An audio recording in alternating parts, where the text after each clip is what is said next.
நீங்கள் பார்த்து கொண்டிருப்பது நியூஸ் 21 செய்திகள். தமிழ்நாடு செய்திகளை உடனுக்குடன் தெரிந்து கொள்ள நியூஸ் 21 செய்திகளை பாருங்கள். பழனியில் கஞ்சா விற்பனை செய்த 8 பேர் கைது.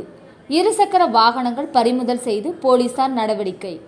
பழனி திண்டுக்கல் சாலையில் பழனியாண்டவர் ஆண்கள் கல்லூரி அருகே போலீசார் இன்று வழக்கமான ரோந்து பணி மேற்கொண்டனர். அப்போது சந்தேகத்திற்கு இடமாக நின்று கொண்டிருந்த 8 பேரை பிடித்து போலீசார் விசாரணை செய்தனர்.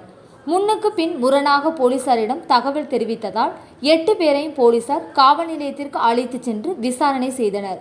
போலீசாரின் விசாரணையில் புளியம்பட்டியை சேர்ந்த மாதவன், பழனியை சேர்ந்த சந்துரு, அஜய்குமார், நாகேந்திரன் உள்ளிட்ட 8 பேரும் கஞ்சா விற்பனை செய்து வந்ததும் கல்லூரி மாணவர்களிடம் கஞ்சா விற்பனை செய்ய காத்திருந்ததும் தெரியவந்தது.